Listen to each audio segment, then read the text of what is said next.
Attract earthworms to your garden naturally, without buying a single one. The real secret to reviving dead soil for free. If your soil is compacted, lifeless, or struggling to support plant growth, earthworms might be exactly what you're missing. These quiet workers are the foundation of any healthy garden. They aerate the soil, increase drainage, enhance microbial activity, and recycle organic matter into nutrient-rich castings that your plants absolutely love. But here's the truth many gardeners miss.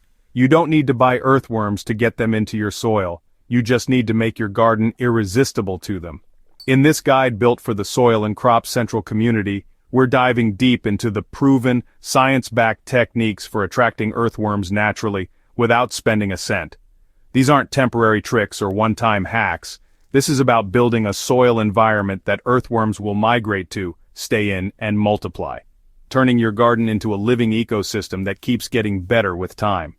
So if you've been struggling with poor soil health, weak plant growth, or just want to give your garden a major boost without synthetic inputs, this is where it starts.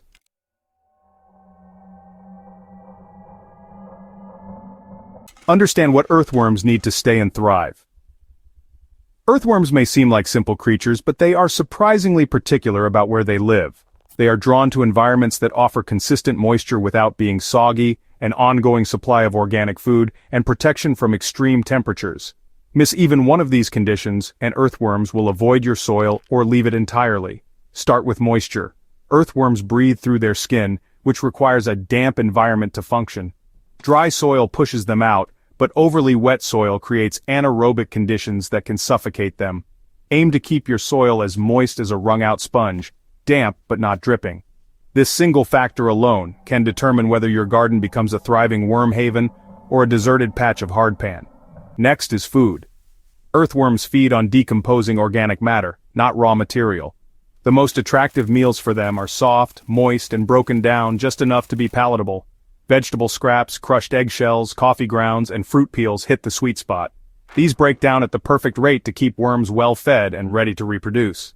Temperature matters more than most gardeners realize. Earthworms thrive in soil temperatures between 55 degrees Fahrenheit and 77 degrees Fahrenheit. That means they'll seek out areas of your garden that stay cool in the summer and insulated in the winter. If you have shaded areas, mulched pathways, or compost piles, those are likely to be your worm hotspots. And finally, pH. Earthworms prefer soil that's slightly acidic to neutral, ideally between 6.0 and 7.0. If your soil is highly acidic or overly alkaline, no amount of compost will keep them around.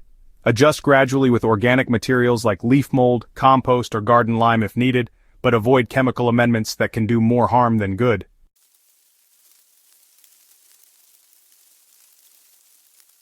Create the perfect food web that pulls in earthworms, fast. Food is the first lure that draws earthworms in, but throwing just anything on the soil surface isn't enough. You need a consistent, high-quality supply of decomposing matter that mimics what worms naturally feed on in forest floors and wild ecosystems. Start with kitchen scraps. Vegetable peelings, fruit cores, coffee grounds, and eggshells are all excellent choices. The goal is to chop them small and bury them at least 6 inches deep in your garden beds. This practice, called trench composting, not only reduces waste but creates micro-feeding zones all over your garden. As these scraps break down, they attract worms who then tunnel and enrich your soil in the process. Coffee grounds deserve special mention. They are slightly acidic, packed with nitrogen, and have a texture that earthworms love. When mixed with other organic matter, they become a potent attractant. However, moderation is key. Too much coffee can lower your soil's pH and create acidic pockets that repel rather than attract worms. Another secret weapon is leaf mold. If you're not already collecting and composting fall leaves, you're missing out on the single best, long-term food and habitat source for earthworms. Pile your leaves in a shaded area and let them break down for 12 to 18 months. What you'll get is a dark, crumbly material that not only feeds worms but also retains moisture and regulates soil temperature.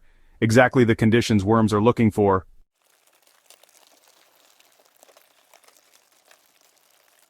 Keep the soil moist and breathable without overdoing it. Water management is at the heart of long-term worm attraction. Earthworms cannot survive in dry soil and they will drown in waterlogged conditions. Your goal is to create soil that holds consistent moisture without becoming saturated. Mulch is your best friend here. Apply 3 to 4 inches of organic mulch, such as shredded leaves, straw, or untreated grass clippings, over all bare soil. This not only slows evaporation and buffers against temperature extremes, but also feeds the soil as it breaks down. And as mulch decomposes, it creates a moist, shaded environment right at the surface, perfect for worms. When it comes to watering, skip the sprinkler. Surface irrigation often leads to compaction and uneven moisture levels. Instead, use drip irrigation or soaker hoses.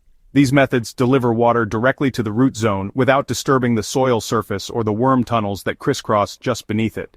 If your garden sits on a slope or has areas that pool water, consider building rain gardens or swales.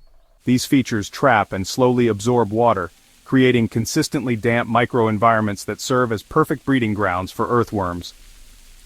Build soil structure that invites and supports earthworm tunneling.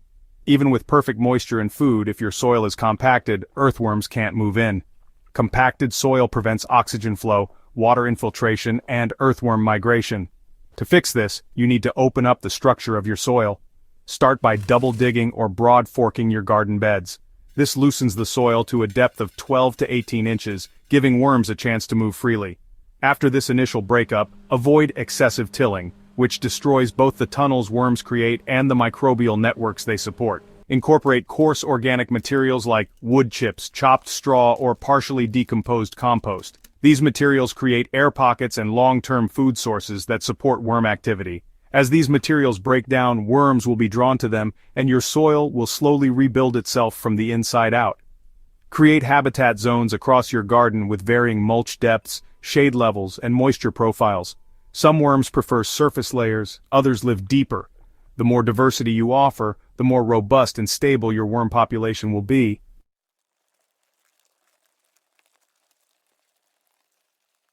Time your attraction efforts with natural earthworm cycles. Worms are most active and ready to migrate in spring and fall. These seasons offer moderate temperatures and consistent moisture, exactly the conditions they need to feed and reproduce.